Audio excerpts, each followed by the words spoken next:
I welcome you all. My name is Laura Selkin. I'll take my mask off. I did have COVID. I am testing negative for several days now, but I will, once I'm done, I'll put it back on, just to be on the safe side.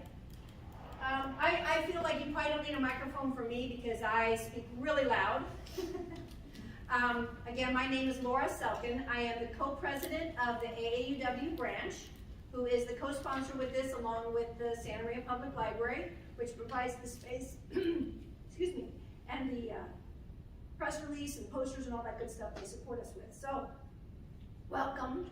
I will give you the format of the event. I will be introducing each speaker individually when it's time for them to speak. So first I will introduce Nicole.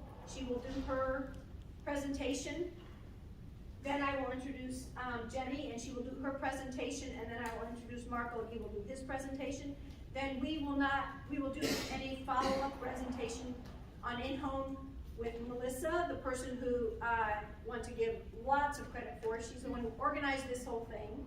So thank you very much to Melissa for organizing this. Very nice. So she will do a little bit, and then when that is over, then we'll do pure questions and answers. If you have a really pressing question that you can't wait to ask, you need to ask it right away, then raise your hand and the speaker will call on you. But I would prefer most of the questions wait until the very end because it's possible it might be answered in their presentation. Granted, I know for some of you, you might forget what the question was by the end, and I apologize in advance for not having notepads for you. She's got notepads on the table and pens, so if you think that might be an issue, please grab a notepad and a pen, and that way you can write down the question if you are afraid you might forget what it was, because that would definitely be me. So without further ado, again, welcome, and I will introduce Nicole first. She's with Elder Placement Professionals. She is the she founded it after having a very difficult experience finding a family member in an assisted living facility. And prior to this experience, she didn't realize all the different service options available and didn't know where to begin. And I'm sure that's where a lot of you are. Where do you begin? There's so much information out there. So she took a lot from this overwhelming emotional experience and decided to dedicate her work to helping families in similar situations. She will take the time to display all the assisted living options that are available, and if you want some personal attention from her, this is what she will do. And this ensures your loved one will be comfortable in the perfect nursing home and elder care facility that meets their budget, their comfort, their needs, and she provides this all for free. So without further ado, I will let Nicole begin, and most of them are going to probably want to, I think it's already on. So they're going to be walking and talking as they do their presentation. Hi. You can hear me okay? Yeah. Okay, great. So I'm so impressed that people came out, first of all, to enjoy hearing us speak today, because in our world, no one really wants to hear about aging, but it's so important to plan ahead. So we have some smart people here planning ahead. And Melissa had asked what to do if staying at home is no longer an option. And there could be multiple reasons why you can't stay at home. And I came up with a little list. Probably for me, the first and foremost would be dementia, and if you don't have caregivers for dementia. But there could be simple things as you need help with meal prep. You can't get around the house easily. Maybe there's multiple levels. You can't transport yourself anymore, meaning you lost your license, or it's just not safe for you to drive. You feel like you're isolated at home and really can't have a social life anymore, maybe because you can't drive. So another would be maybe you need medication management. You're forgetting to take your thyroid or your blood pressure pill, and then you take 3 of them 2 days later. So, or just like we experienced, we had problems with the gutters during the rainstorms, and then there was some damage after that, or just maintaining a house when maybe you're 85 gets to be a lot. Maybe you need help showering. The #1 place seniors fall is in the bathroom. doing laundry. Maybe that's just overwhelming. And a lot of people, especially in Cambria, have stairs, multiple levels. They can't get up and down, and it's just not feasible for them to be at home. So those could all be reasons why home is no longer an option for you. But let me ask you a question. So does anyone know if Medicare pays for a community outside of the home? So, okay, that's for a nursing home if you're getting rehab. She said 90 days, it could be up to 100. But everything assisted living, and I'll go over the different kinds of communities, is out of pocket. Meaning you have to have a little nest egg, or you have to have long-term care insurance, or you have to have a great 401k. So, yeah, and typically when people come to me, it's because they can't afford care in the home, or like Melissa said, it is not safe to be in your home. You're going to talk about the price. Yes. So the prices of, just in our county, from a licensed bonded agency, which Jenny and I only, and probably Marco, refer to, it's a minimum about $22,000 a month for 24-hour care in your home. That's with a licensed bonded agency. Maybe Marco will tell what can happen if you don't go with a licensed bonded agency. And that's 24-hour care.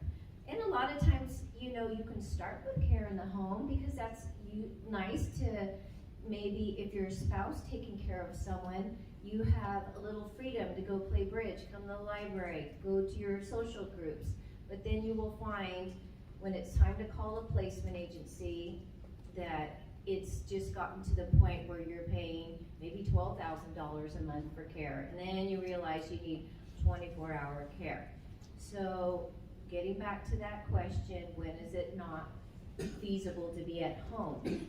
So the first thing you want to do is not go online and Google anything, because I'll tell you why. There's a lot of lead generation companies, and they're not like the three of us in these communities every day. We know what the food's like, we know what the care's like. For example, placement agencies like I do, we look at the Ombudsman's report. Marco's gonna cover all of that, but we see who has neglect or medication errors. We see all of that. And when I mean like lead generation, they're quick. As soon as you start Googling, they want your name and your information. All I'm saying is go with someone local who's in these places and understands how the whole system works, and it's not gonna just randomly send you to a few places that they're contracted with. For example, I'm contracted with every single community in our county, and most of them in Santa Barbara, but there's reasons why I don't show you certain ones, because I wouldn't put my dog there, or you know, and maybe it wouldn't be a good fit for the client. So that's the benefit of working with local people that know what the industry is. So I want to go over the different types of care, and just cut me off when I'm ready to go. So there's independent living, and that means maybe you just, especially coming out of COVID, you need people. You need that socialization. So they provide 3 meals, transportation to appointments, weekly, or depends on the community, every other week, housekeeping, and they'll make your bed, because sometimes if you get arthritis, that's a little hard to do those corners, and just a vibrant social atmosphere. I mean, they go to Chumash, they go wine tasting, they have concerts that come into these communities. They have concierge doctors and house call doctors and podiatrists that come into these communities. Or they can take you out to your cardiologist. So that's independent, you know, just like I said, maybe some meals and transportation and socialization. Then there's assisted living. And that's when maybe you're a little nervous about taking a shower and falling. So you can get shower assistance, you can get med management, you can get assistance to the dining room, you know, like for example, my dad's post-polio and his knees are it's really hard for him, so they can assist him, you know, to the dining room for care. And it maybe if you just need transfer assistance, they can help. So there's a variety of levels of care that's worked into the amount, and I'll go over the amounts after this, what each place costs. And it kind of gets more expensive as we go. So assisted living, there's 24-hour care, they can help you, you can have a pendant. If you wake up and you go to stand up and you're dizzy, your blood pressure tanked, then you know, hey, call that pendant and get some help. Then we have what's called a boarding care. And probably a lot of you have never heard of that. That's a lot of what Marco oversees, but it's a home environment. Typically there's 6 people. We do have some 15 beds and above, but that's when you need more one-on-one care. And maybe you're a super introvert and you don't want to be around people, you don't want to be in a big community, but maybe it's you're wheelchair bound, or you're a Hoyer lift, or a diabetic that really needs some monitoring. Speak today. You know what I'm trying to say. So yeah, a boarding care, 6 people typically in the home, 2 caregivers during the day, and 1 awake caregiver at night. So, and I'll just kind of touch on prices of that. That is anywhere from $3,000 to probably the most expensive one we deal with in San Luis is $12,000 a month. But that's 24-hour care. So, you know, I just got a message yesterday, my mom's running out of money. She only gets $2,800. I can kick in a little, the daughter said. So we have a shared room in Santa Maria for $3,000, 24-hour care for her mom. Then there's a nursing home. We do not place people in nursing homes. They're all Medicare or Medi-Cal or private pay too. But we take people out of nursing homes when they're done rehabbing. So maybe there was a hip fracture or a broken arm, or, you know, then when they're done rehabbing, we take them out, and maybe they can't go home, so then we'll show them different communities which they can be a good fit for. You know, maybe the stairs at home aren't gonna work, they had a hip fracture, and they realize they need a little bit of care. So just to reiterate, we do not help placing people in nursing homes. All of our nursing homes are impacted. Some of them tell us it's a 2-year wait to get into a nursing home. Yes, but always talk to us because sometimes people call, oh, my dad has dementia and he's incontinent and he needs to be in a nursing home. I'm like, no, he does not need to be in a nursing home. So that's why you have local professionals to help you guide you through this overwhelming, intimidating waters that you've never dealt with before. So nursing home, if you're not Medicare or Medi-Cal, those can be $10,000 to $12,000 a month. I think Marion Extended Care is $15,000. So always keep that in mind when you're, you know, there are other options unless there's a critical need, and we can always help you with all of that guidance. Oh, and memory care, can't forget memory care. That's how we met. For example, there's a dedicated memory care in San Luis Obispo, and there's throughout both counties. And some are secure. I know people will say locked, but I hate that word, locked. Yeah, it's secure. That means if you have maybe a spouse at home that likes to wander out the door, you know, you really need to consider a secure community, and we would help you through that process. Those are a little more expensive, more like $6,000 on up. In fact, I don't know if there is one under $6,000. but that is still for 24-hour care. And just so you have an idea what elder placements or any placement agency does, they take an intake, find out, hey, what's going on with mom or dad or your hubby? What's their medical need? How social are they? You know, how vibrant? Do they have a dog? And what location? Based on that, we tour you. I like to go evaluate the person just because sometimes what family tell me aren't what I see when I go meet the person, and it's hard, you know, like you have a patriarch of your family, you know, your dad, and you want to still in your mind think of him one way, but when I go see him, I'm like, ooh, okay, yeah, the way he needs this, this, and this. So I understand all of that. So it's really beneficial to sit down, meet with the client, then we tour you to the places that meet the medical, social, and financial criteria. I do want to back up one and say all these places are non-medical. So that means they're not going to be doing IVs, they're not going to be doing suctioning on trachs. There's certain things they can't do, but they can assist with diabetes, they can do med management. They're all licensed with the state of California, and Marco checks on all of them. So we only work with places that are licensed with the state of California.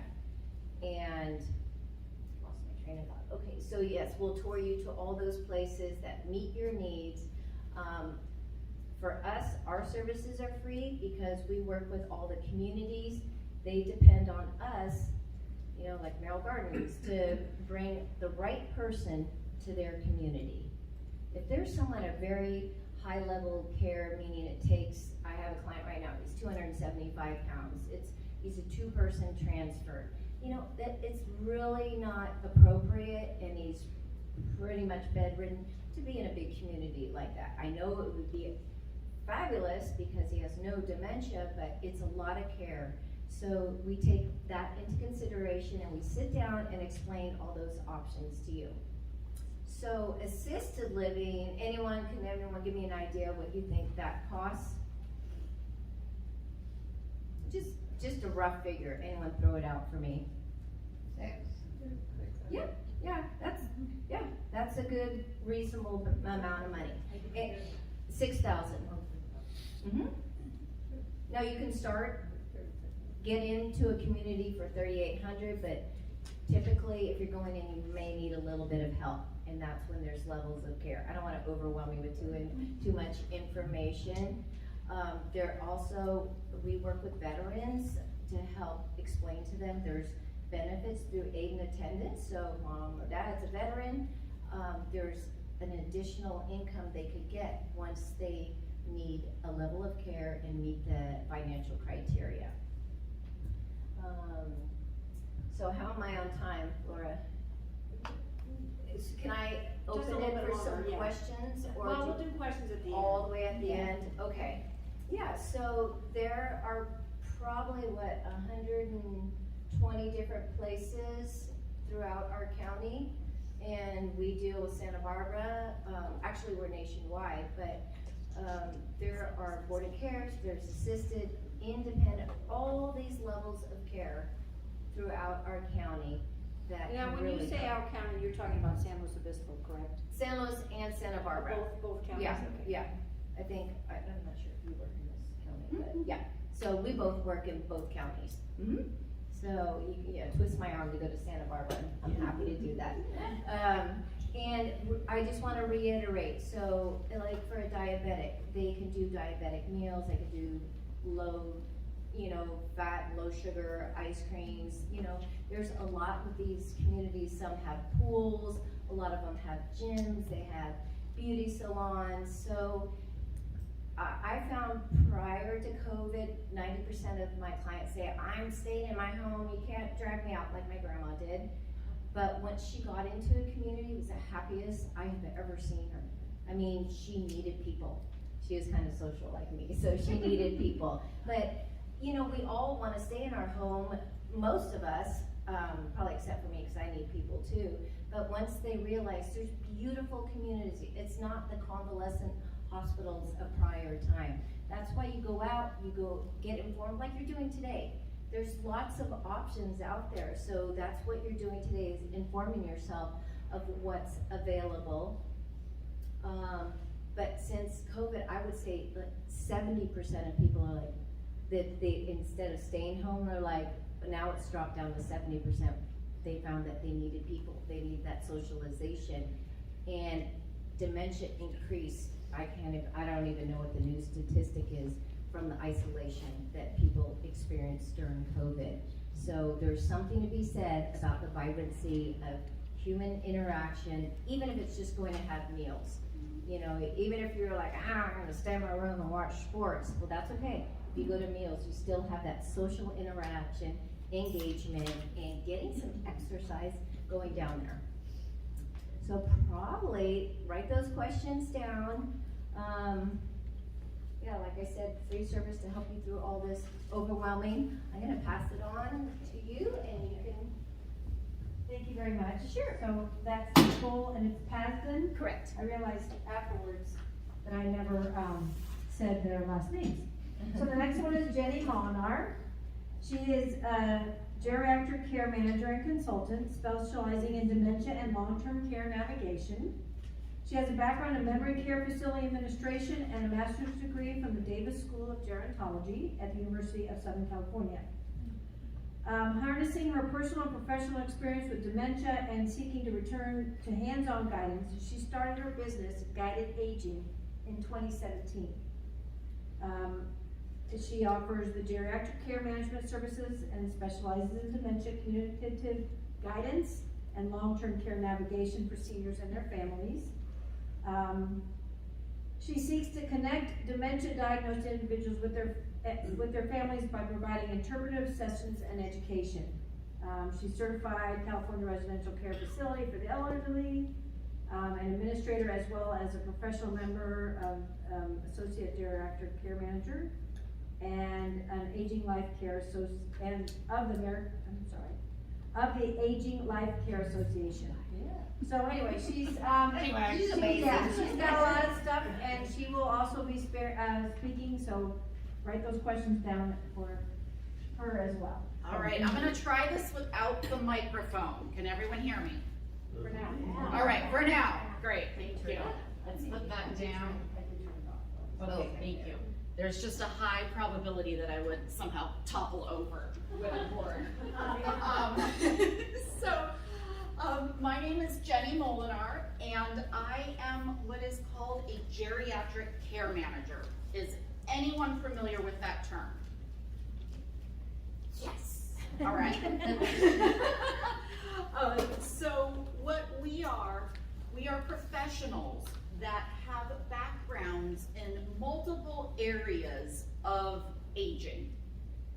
So we often will have experience in long-term care, working with home care agencies, working with training individuals to be able to care for their loved ones, a little bit of everything, legal background, medical background, activities background.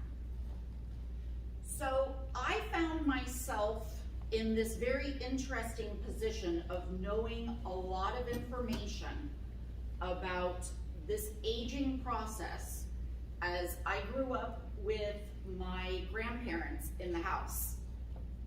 I'm an only child, so I hung out with mom and dad and with my grandparents.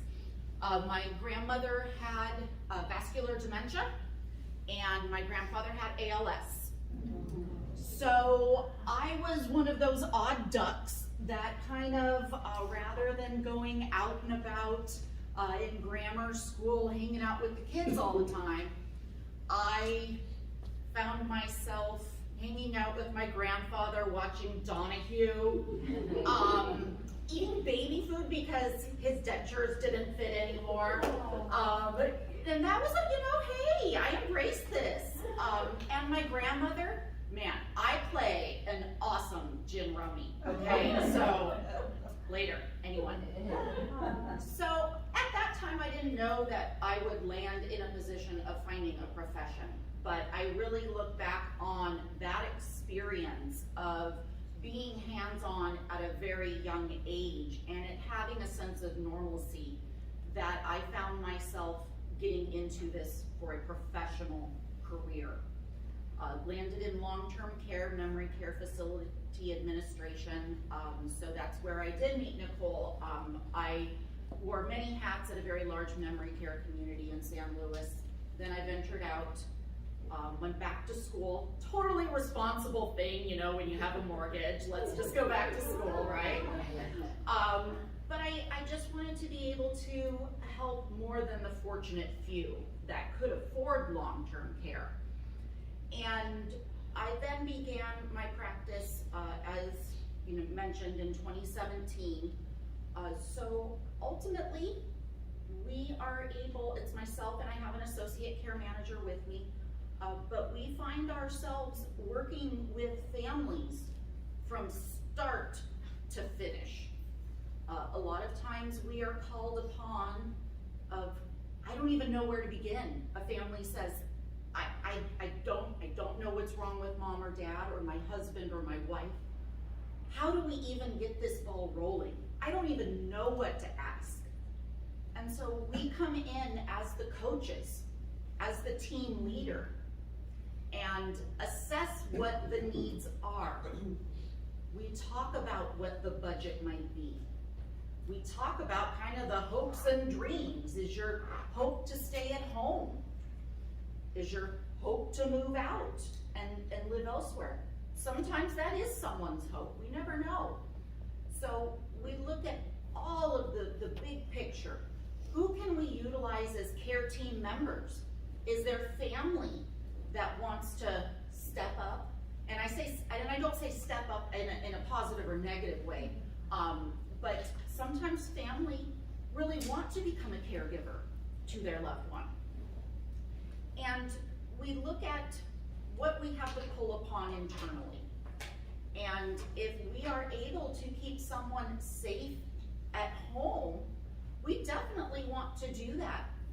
Usually budgetary wise.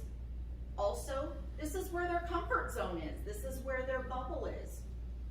So if it is realistic to do so, we make every attempt. A lot of my clientele, I would say 97% of my clientele, do have a diagnosis of dementia. That's my area of expertise. So we often have different cards dealt to us when we're dealing with that kind of diagnosis. But we certainly can make every effort, depending upon what our resources are, to keep someone at home. As Nicole said, home care can be very expensive. Aging is expensive, let's be real. But home care, you must utilize licensed and bonded home care agencies. Even if you're utilizing a private caregiver, so you know, someone's recommended to you, I'm going to encourage you to encourage them to go through that process to get their own liability insurance as well. To invest in themselves, that caregiver to invest in themselves and protect everyone involved. All of the private caregivers that I might utilize for any of my clientele, they have all of their insurance and their bonding, all of those things in place. Yes, that they have to, like I said, invest in themselves, but they're able to get usually a higher dollar amount per hour too. And so I work with a lot of folks going through that process of hiring staff, interviewing staff, training staff, because let's get real, just because you might have some experience in caregiving, you still need to be trained to your specific client and what their needs are. So it takes a lot of work to get them accustomed to the house that they are working in. So when it comes to time for the conversation for placement, and I always start that conversation from the get-go, actually, because that's my job and a care manager's job of covering these topics before we even need to. Plan A, B, C, D, and it goes on, because everything changes year by year, week by week. So we need to have a lot of, balls up in the air to juggle all of this. And that's a care manager's job, and to catch those changes along the way. So I do utilize working with placement agencies, a lot of other professionals, but I do think that something, if you're looking into working with a care manager, I think it's very important for them to have a background in all of these elements and being familiar with home care, long-term care, legal aspects, skilled nursing, all of that. Because there are, realistic expectations are important, and we need to advocate and educate our clients.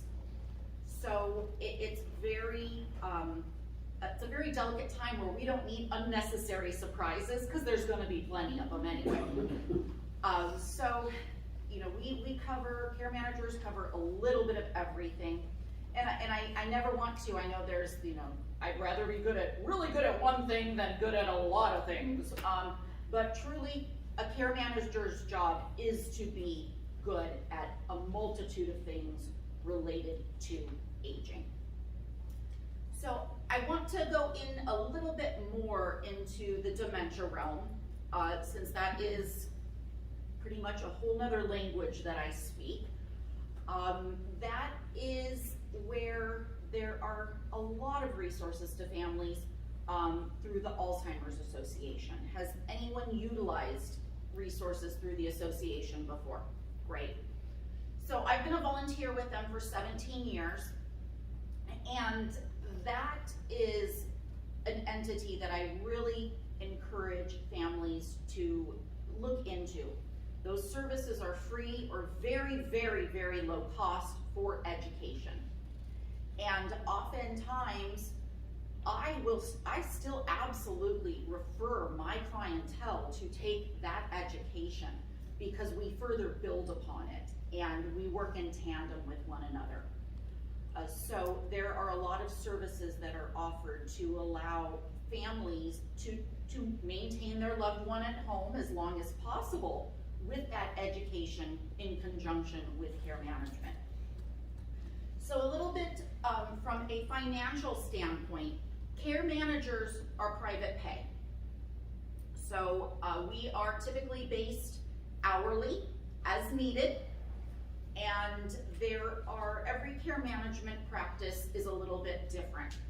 So for my care management practice, for instance, I serve as consultant to some families, where I might start, at the very beginning, as I mentioned, of what do we do, all the way to end of life. And so I develop a relationship oftentimes with families that might go 6-7 years. And that's always an amazing honor, because it's challenging to let anyone into your world, and that's a little bit different of how I run my practice, of really getting a little bit more hands-on, rather than, I don't have a clinical background, so I'm not just report-driven and care plan-driven, and some care managers are, and that's totally cool. It depends upon what your needs are. But there's consultancy in nature, where there might just be a couple hours a month. And then I have some clientele of where I get everything in place at home, things are running smooth, and then there's a crisis. And then I jump back in, get it stable, and I don't hear from them for another few months. And then the really cool part of what I do, the consultancy is cool, but I have part of my practice of where we do full care management for individuals that may not have local family. So I have some clients that reside in Santa Barbara County or in San Luis Obispo County that they don't have any adult children, And maybe there is a nephew who is the legal responsible party that lives in Connecticut. For some reason, I say Connecticut, I know but for some reason, I have had over the years 4 scenarios of that, like Connecticut, I don't know. But I oversee everything in that household for that individual that lives here. And that's a special circumstance because we've evaluated, is it beneficial for that person to relocate? Sometimes it is, and we'll do that too. Like I have traveled to Connecticut, relocating physical person. But we need to assess and see what is in the individual's best interest. Goal is to keep them at home. They may have animals. They may have a strong faith-based community in nearby. So we find ourselves overseeing anything from going to doctor appointments with that individual, coordinating dog grooming, training caregiving staff for that person, to roof repair. I mean, let me tell you, it's so true. Were so many individuals after the rain that we had been residing at home and not kept up on the work to maintain their property. And we really had to step in for a lot of individuals to make their homes safe again. I mean, I had one client, and this is, just me being my weird self and, a little bit out of the box. I had a client that needed to come and stay with me for 2 days. Their house was not safe. I mean, that's like a little bit different. Not everyone's comfort zone. It's cool. But we do what we have to do. And so a lot of us care managers really are comfortable going above and beyond in that nature. So if you do look into utilizing a care manager, you want to make sure that they have the appropriate certification as well. I like to recommend looking through the Aging Life Care Association, ALCA.com, and that will give you more information on what care managers do. It will also give you a database to look up where there might be a care manager in your area. Some care managers have different areas of expertise. Some just focus on, more disability-oriented, lower income, or they might focus on more estate planning. Everyone has a little bit different of an area, but that's all going to be shown on that website. And the biggest thing, before you want to let someone into your world, talk to them, meet them in person, meet them virtually. I always tell families, you know what, I do a complimentary consultation because I want to interview you just as much as you want to interview me, because it needs to be a team effort. If we're not meshing it from the get-go, that's cool. But I'm going to refer you to some other options that I think might be a better fit for you, because you really need to find someone that you are going to be comfortable talking to, crying in front of, in some really difficult situations. So that, in a nutshell, is what care managers do. It is, like I said, the most amazing honor to become part of families and to be able to guide them through and create best case scenarios, as we move along through this aging process. So I will go ahead and hand it on over.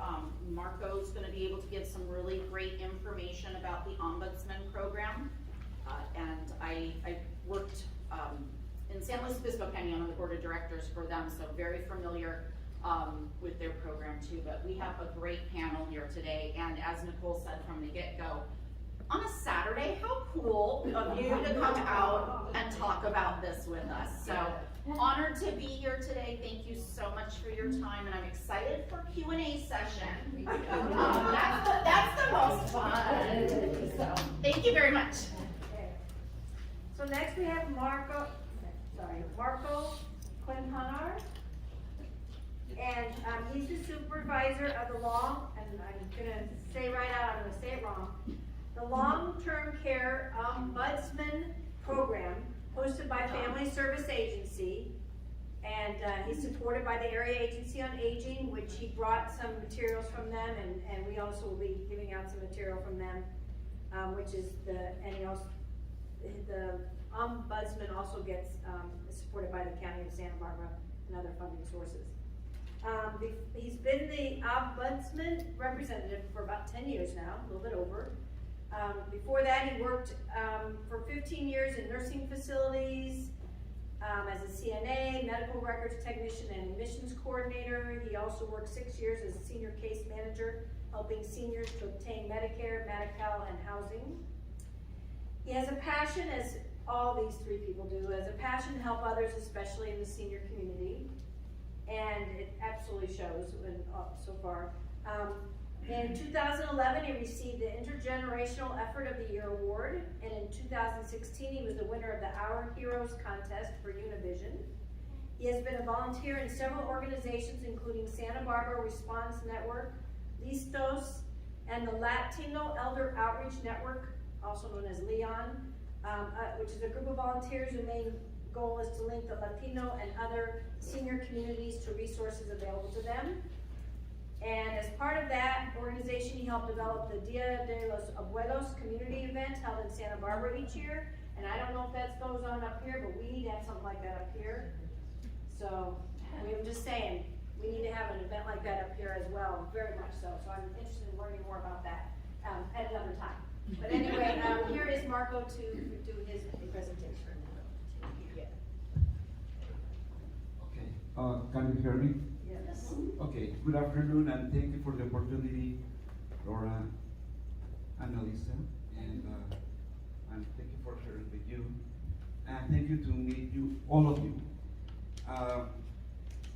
Does anybody know what the word ombudsman means? Well, it means that you're supervising some area, in this case, elder care, and watching, especially for things that are not safe. thank you. Yeah, it's a Sweden word that means advocate. So we are advocates for residents in long-term care facilities. In the Santa Barbara County, we have 114 assisted livings, also known as RCFEs, or residential care facilities for the elderly, and 14 skilled nursing facilities, for a total of 128 in Santa Barbara County. Just like Nicole was saying, and Jenny, we oversee all of those. We visit them unannounced for the skilled nursing facilities once a week, the minimum of once a week. For the assisted living, the minimum of once per month. When we go in there, we check that there are no dripping hazards, that there is enough food and fresh food, it's important, and that the residents, when I talk to my team, and I'm gonna mention that we are a team of 4 staff members and 7 volunteers, and we serve 5,000 residents in the county. So we are trying to do our best to resolve situations because we are problem solvers. We try to have the win-win situation. We are not there just to say you are doing the wrong thing. We try, if it's something really bad, we will report to the state. But if it's something that it would be for best practices, we will suggest to the administrators. What I mentioned to my team, when you get into the facility, we call them facilities, some people call them communities, check that the residents are safe, look comfortable, and if possible, if they are happy. Correct. So if you check first that, then you can check on the food and the drinking hazards and everything else. I also want to mention something that is very important, and I'm going to be asking you several questions. I hope that you don't mind. But have you heard about the silver tsunami? Silver tsunami, yes? We are the silver. Baby boomers. And that means that every single day until year 2030, 10,000 people are turning 65 years old. 10,000 turning 65 years old until year 2030. That's a lot of people, correct? So that's a lot of help coming up, hopefully for all of us, correct? So it is very important for all of you to know that you have the option to have a healthcare agent for finances, also an agent for finances and agent for healthcare. It is very important that you have that, because when you end up in a community or in a facility, and we always think, well, why do I need that? I am able to make my decisions now. I can say yes or no, correct? So all of us can say, why now? And I don't want to give control to anybody. When you are appointing an agent, that means that you trust on that person, correct? I hope so, that's the point. But also that person that you are trusting will assist you. They will not make the decisions on your behalf for as long as you are able to say yes or no. So they are going to be the back burner, your healthcare agents and finances, your agent for finances. They are going to be the back burner. When you are unable to say yes or no to treatments or to handle your finances, they will advocate on your behalf. And I am going to mention that this is so important because when we deal with situations in communities, in facilities, and we don't have a legal representative to talk to, it is a very bad situation. So I invite you, I encourage you to get that done as soon as possible. Don't wait, because if somebody ends up in a skilled nursing facility, and we are mandated by the state of California to get into the skilled nursing facilities and witness if the resident wants to appoint an agent. Okay, so sometimes, for some reasons, the resident is unable to appoint the resident or unable to understand the document. So it's better that you do it now, preventing the future situation. So, just like Nicole was saying, we visit the licensed facilities, and I will highly recommend for you to check on those facilities. We have a website for our program, and I can share that with Laura and with Melissa later, so you can put it on the YouTube. So you can check on it, and it has the listing of all the facilities or communities in the Santa Barbara County, the skilled nursing facilities and the assisted living facilities. So it also has the reports coming from the state when the state had to intervene to resolve situations and maybe to cite that place. So our website has all that information, and I believe that is important. I also brought senior research directories. Has anybody, like you have that? Okay, so we are working to update that well, you know that COVID hit everybody in a bad way. But it is coming back, the seniors research directory, we are updating it. We are going to make it digital, just like we did before with the Area Agency on Aging, and it has lots of information. That senior research directory has also the list of placement agencies as well as home health agencies. I was in a senior expo yesterday, and I asked several home health agencies what is the baseline cost. They said we can provide a minimum of 4 hours, and the cost might be $35 to $38 per hour. That's the baseline. So that's an option. Also, for people who have Medi-Cal, they can request in-home supportive services. That's another option. Just like Nicole was saying, the cost of the assisted livings runs between $4,000 and $7,000. The memory care units are a subdivision of the assisted living facility. They have to create the memory care unit because we age and we have some memory health issues, so they created this part that runs between $7,000 and $12,000 per month. From our experience, the people who are able to afford that is because they had a house, they sold the house, and they are using that money for paying these places, okay? Also, a very important situation. If you have noticed that your loved one or ourselves are having memory issues and others, it's not bad to get a referral to a neurologist.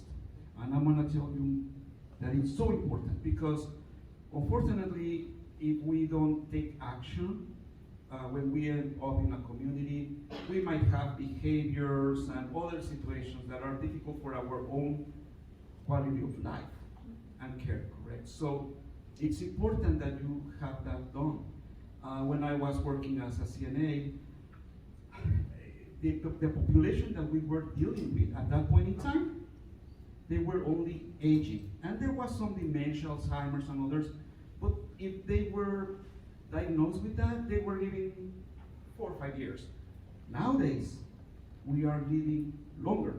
And unfortunately, sometimes the body and the mind are not connected in the best way possible, so we can live 100 years old with memory care issues, and that is not good, correct?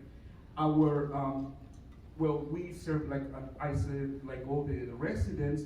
We have a resident who is 108 years old. Clear. No, that person doesn't need glasses. And I am asking, what did you do in life? What did you eat, correct? But it's not only genetic, but the way of living, you know. So many things that are so important. But again, the Ombudsman program, we go into the facilities to make sure that the residents are receiving the best quality of care and life. As I said, we have 5,000 residents that we are serving, but I mentioned to my team, we maybe cannot resolve all the situations, but if you help one person and make a difference in the life of that person, that's success. Only one a day. Okay, so we are trying our best, and we connect with senior services, you know, like placement agencies and geriatric doctors and everybody, because again, it is blooming. We have so many seniors. For skilled nursing facilities is so important, and I'm gonna mention some scenario that I believe it's so important for you to know. Somebody has a fall at home, broken hip, goes to the acute hospital, and they do some surgery, so that activates Medicare, and the person is being sent to a rehabilitation center, a skilled nursing facility.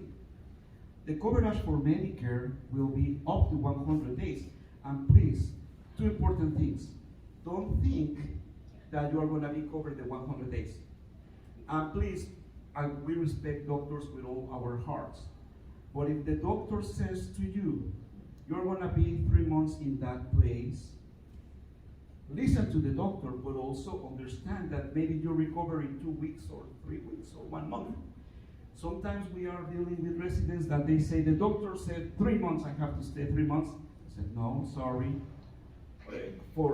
It's good that you have been rehabilitated, but the doctor said that at the hospital. When somebody is at the rehabilitation or during the rehabilitation, the person gets better, then Medicare will stop covering, and the person has 2 options.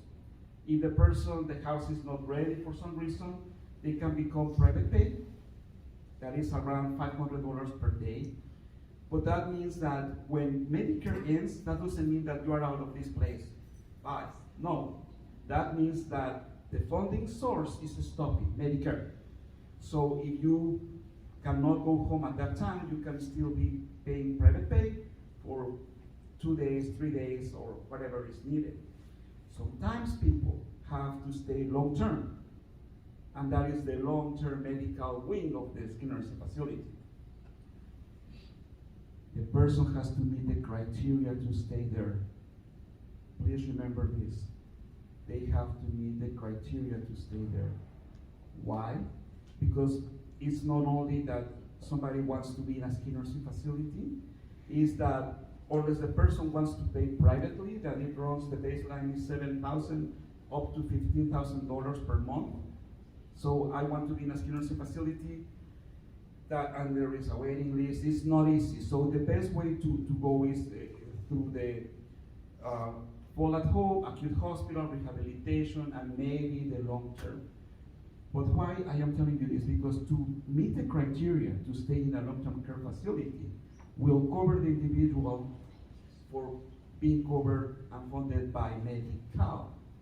If the person doesn't meet the criteria to be in a skilled nursing facility, Medi-Cal will not pay the $7,000 or $15,000 per month.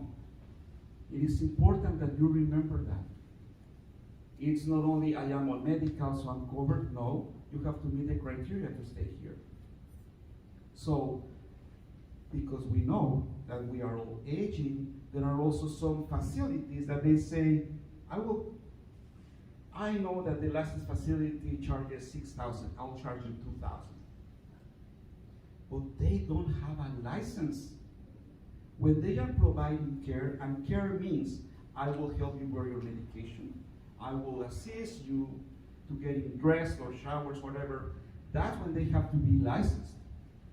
If they are providing those type of care and they are not licensed, that's a problem. But we are trying to save some money, so we are going there. No, I will highly recommend do not do that. Check on the list of facilities that we have on our website for Santa Barbara, and I'm sure that Karen Jones has one for San Luis Obispo. So talk to the Ombudsman program, talk to these ladies, you will find out how many facilities are. Also for care, when I was doing case management out in the community, I was assisting. It is not easy to navigate the healthcare system. So I was hand to hand with my clients to get Medicare, Medi-Cal, housing, help, a lot of things that I was doing out in the community. One of the things that I discovered is that people were checking on Craigslist for caregivers. Please do not do that. No. There are home health agencies that are listed on that senior resource directory, some that they or I can provide, but don't go to, I charge $8 per hour to take care of you. No, please don't, because that's really bad. They are not nice people. Trust me. And the scams are booming also, unfortunately. The technology is good, but at the same time, it's bringing the scammers to go, all of us on our phones, and saying you are late on taxes and the police is at your door. I mean, that's not true. Okay? One of the suggestions that I have for individuals is if your phone rings and you don't recognize the phone number, do not answer. If it's important, they're going to leave a message. What they want is to get you live and then start the scam. So we work with the DA's office, with law enforcement, with so many things because we're protecting seniors in the communities. And here is the other part. Some of the seniors who have been scammed, they feel somehow like bad there and they don't want to disclose that they happened to them. But I will invite you to disclose that if that has happened to you so you can prevent for that to happen to other people. Don't be ashamed, trust me. We have to fight these situations. For us, we will continue to visit the long-term care facilities. We will continue to make sure that the residents are safe, well taken care for, comfortable, and if possible happy, that there is enough food, and that there is the possibility for them to have a happier life.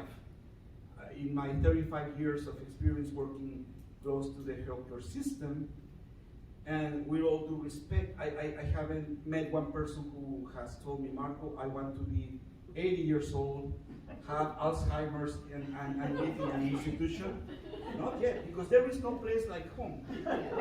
Correct? So there are very nice places where you can live, but there is no place like home. Okay, so if you have any questions, thank you for your attention, and thank you, Laura.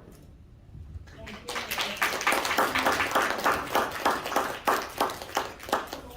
Melissa, did you wanna come up? Thank you, Marco. Sure.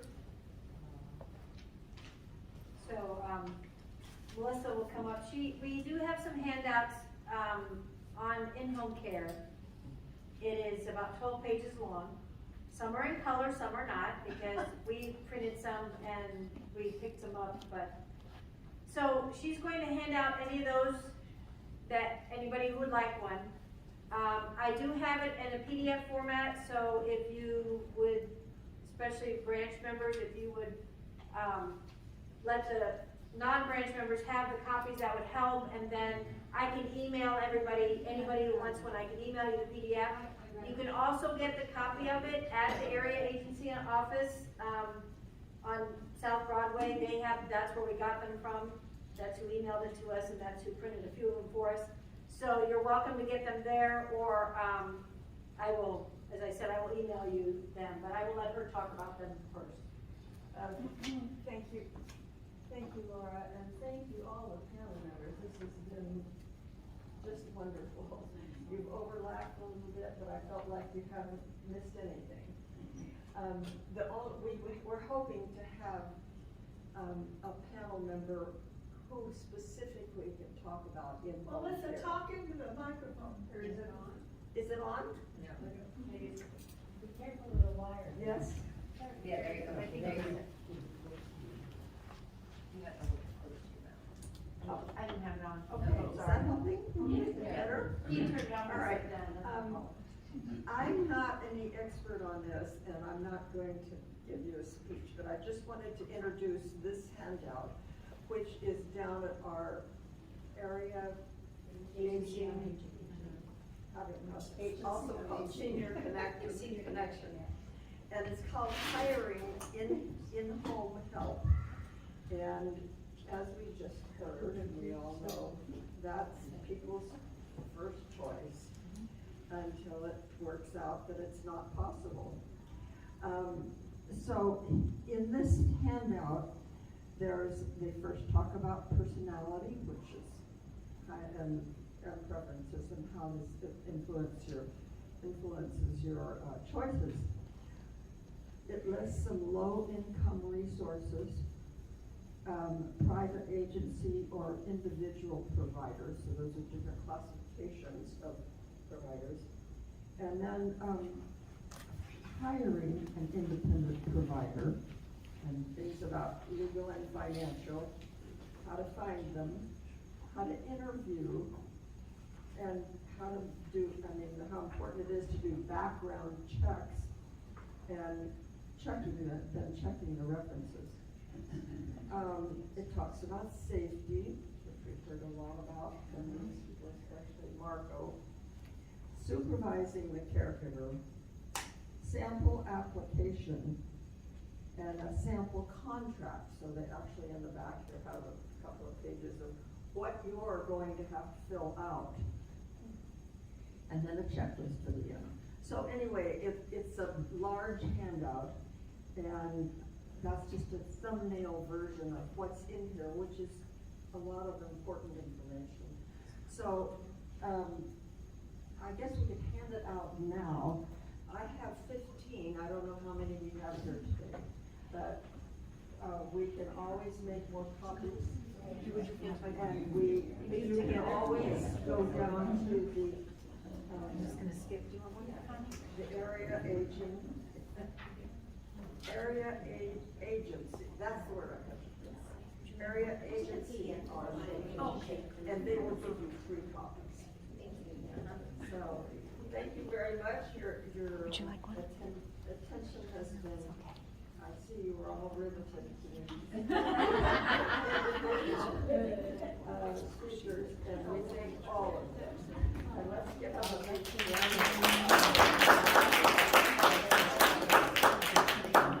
What about questions? So we're gonna ask, yeah. Oh, yes, this is the time for, if you have questions that you have. So I do have a few left, if anybody in our branch You wants can to say, if you have, if the question is for a particular person. Yeah. You want me to- Or I can email it to you. I'll email it to you. I'll email it to Lata. All right. There you go.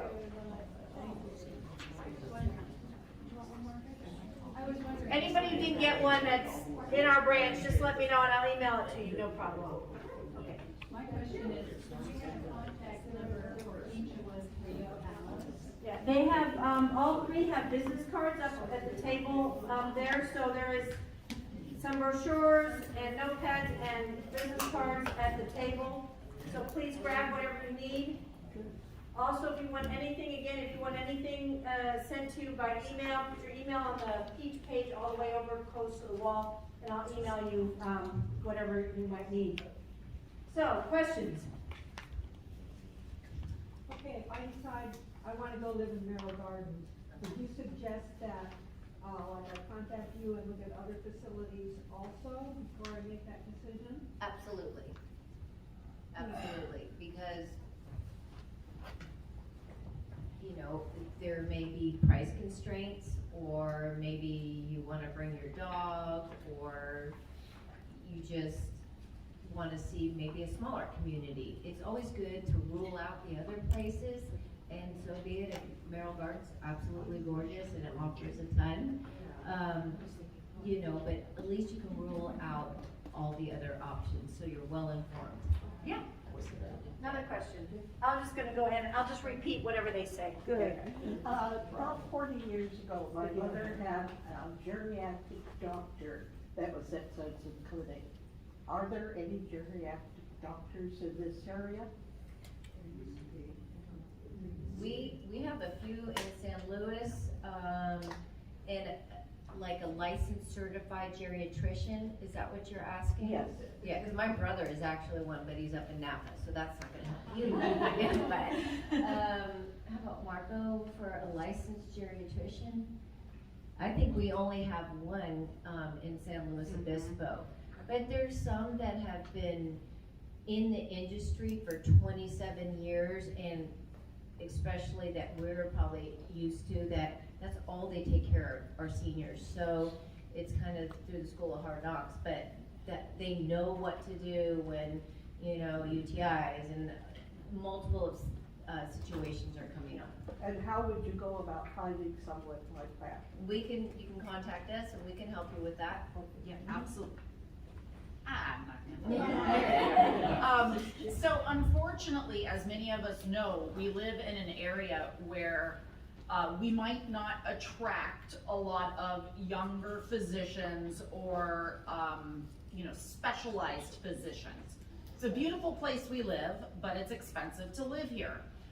So yes, there are some in San Luis Obispo County and Santa Barbara County that are more specialized in geriatrics, but most of them are going to just be, it's from years of experience.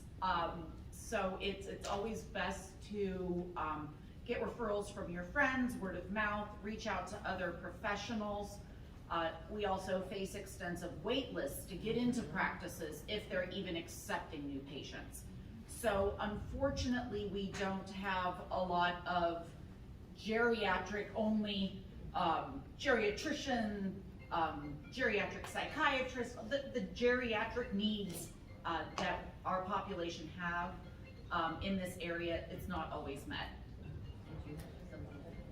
Another question, go ahead. I have a question and a statement. Number one, no, you don't have to. Number one, Santa Barbara, Santa Maria, San Luis Obispo, they all have different levels of cost, let's say. Correct. So how does that impact where you go? I mean, if you go to Santa Barbara, is it gonna cost you twice as much if you go to Santa Maria? Not necessarily. Santa Maria is a little more cost effective, but if you were to tell me, hey, my niece lives in Santa Barbara, I know she'll visit me, I have a son here in San Luis who never visits me, you know, that's, you know, we'll look at both options and decide. But we'll be able to give you prices in Santa Barbara and here in Santa Maria, but historically Santa Maria is more economical. Yeah. Now, my statement is that I happen to be an epileptic, and I need a neurologist, because my neurologist gave up her practice. She gave me a referral. If you want a neurologist in this area, 2 years, at least. So I can't even get a neurologist, which is okay, but 2 years, just so you know. So when you recommend a neurologist, I think that's information that. You wanna go, you can go first, because that's gonna get me going here. Because it is true that there is a very extensive wait list for neurologists right now. And they are in high need in this area. I even have clientele that do not have significant enough of dementia to qualify to go to a practice. They're refused. So this is a very big problem that he just brought up here. So what I'm gonna tell you is, if you are with a neurologist already, even if you don't love them, I'm gonna tell you to stay there. I don't like saying that. It's not fair, it's not right. It is unfortunately the way it is right now. So I hope to not have to have this conversation again in a few years. I really do, but it is very, very challenging right now. And sir, there's one in San Luis I know that's accepting new patients. My aunt just got into him, so blew it. Blew it. Blew it. Did you give me? Yes, blew it. Your Yeah, but I'll give it to you when we're not. We'll keep the questions going. I have a question. She's got one here. Hi, thank you so much for coming on Saturday and spending your time with us. I actually have a question. This is on behalf of a friend who wasn't able to make it, but she has a mom who has dementia. Her mom's been in a living facility in Lompoc. Unfortunately, there was a situation and the mom was transferred somewhere else, and then she was diagnosed with schizophrenia and or bipolar. So at this stage, the living facility isn't accepting the mom back because they are not equipped to handle someone with schizophrenia or bipolar along with the dementia.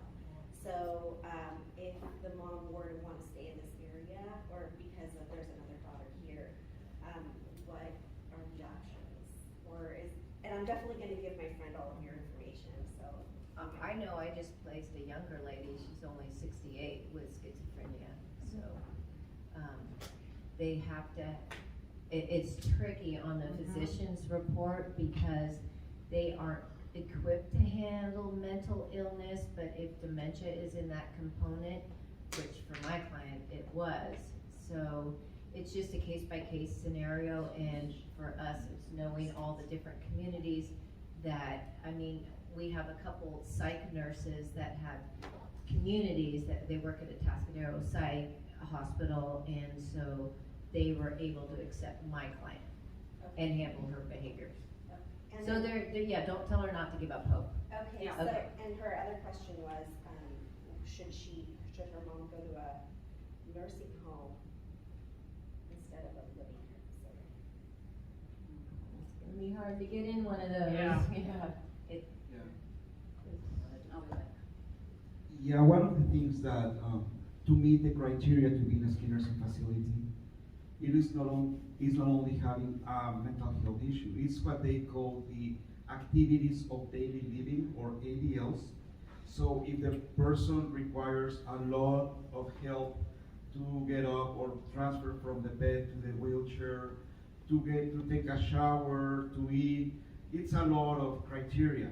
It's not only having a mental health issue, unfortunately. Back in the day, if somebody was incontinent and having some memory issues, that was part of the ticket to get there. Nowadays, it is activities of daily living. That is the purpose of the memory care units, to handle people who have a very bad situation with their minds, you know. But they are very expensive. We all know that. Yeah, well, the mom, and, to add to it, the mom is on, Medi-Cal. Yeah, and I'm gonna mention something that is happening in other counties, not in Santa Barbara. There is what we call the assisted living waiver. The assisted living waiver is that Medi-Cal will help to cover the cost of the community.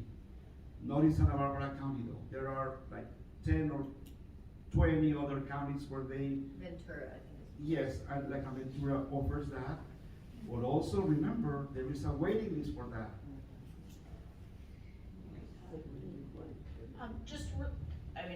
We won't get too, I'm gonna talk into it, actually, it might be kind of fun. So I won't get into too many specifics in regards to, your friend, but has there been any inpatient, geriatric, psychiatric, has she gone anywhere? She was Specific? transferred down south to the UCLA? San Bernardino area. San Bernardino, okay, all right. And that's where she's been. Okay, yeah, definitely, have your friend or yourself reach out to us, cause it is kind of, taking a deeper dive into what those options might be, but, we all have experience in dealing with, dementia as well as mental illness, so, I got your Yeah, response. that's a tough one. Send it Okay. to her. Thank you. yes. Go ahead, Dee. Not a question, but just a comment. You mentioned the importance of financial and health powers of attorney. I think it's also important to note that you need to revisit those periodically. Because if you don't, it took me 2 years after my husband passed to realize he was still on my power of attorney. You know, and if you don't look at those documents again, you're out of luck. Such a good point, and make sure that the individuals named in those documents are aware that they're named in those documents too. Yes. Yeah. Question, any other questions? Anybody else have another question? No? How do we sign that? Well, no, that's a really good question, actually. And so I think by just attending today, you're getting the information that you need to educate yourselves about what are the next appropriate steps. Even if you don't do anything with what you learned today, it's good food for thought. And for you to know that there are professionals out there that are familiar with this world and that are honored, excited, and willing to help you out through this crazy journey. So it's really all in due time and taking proactive measures as you are today, because the decisions that you make in crisis mode are very, very different than the decisions you make when you have the benefit and the opportunity and the luxury of planning ahead. Yes. Yeah, I was gonna reiterate, although I work 90% in crisis time, and that's fine, I do well with it, but don't wait till crisis. Sit down, now you know what care in the home costs, but maybe go look at some communities, maybe it might not work, and then tell your kids, or, hey, I love Merrill Gardens, or maybe I like this place, you know, so you know what your options are, so a social worker or someone who's on your power of attorney is making that decision for you without your knowledge, you know, so yes, plan ahead. And you had a question? Yeah, a statement. I'm one of those that does not have family in the immediate area. It's not Connecticut, it's Seattle. But, I am going to take your information and share it with them. They've not been involved with elder placement or taking care of any of their parents or seniors. And they're not familiar, of course, with California at all.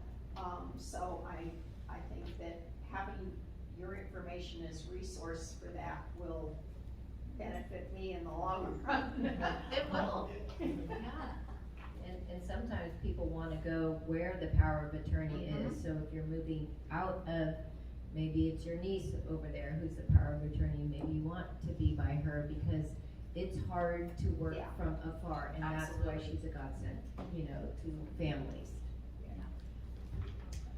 Other questions? Thank you. Do any of you have any final words you wanna, anything you wanna say in closing? Did you have a Another question? question? No, I wanna say that this was absolutely stupendously fabulous.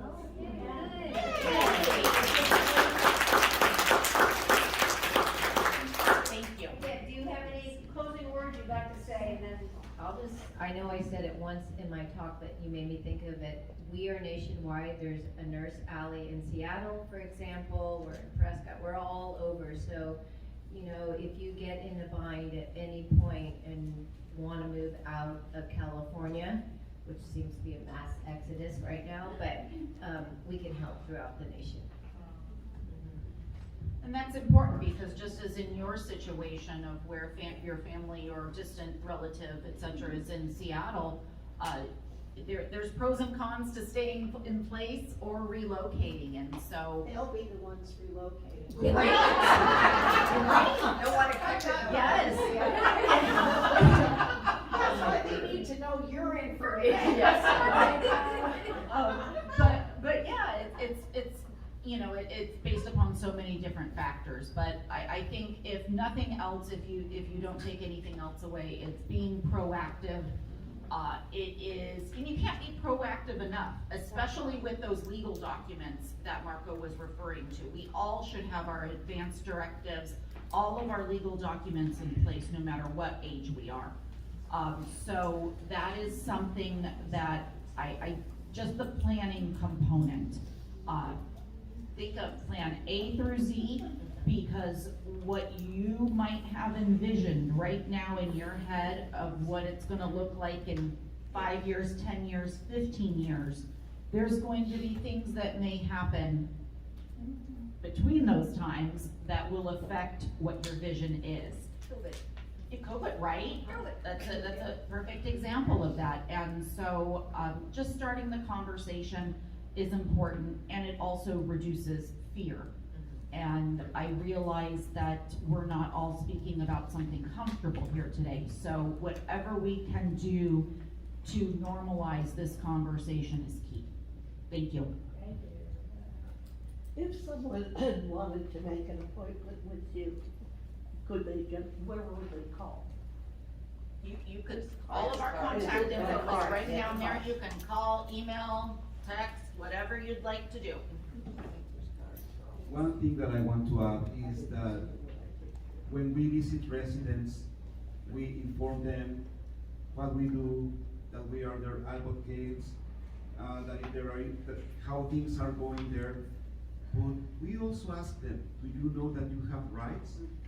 And guess what? Sometimes they don't.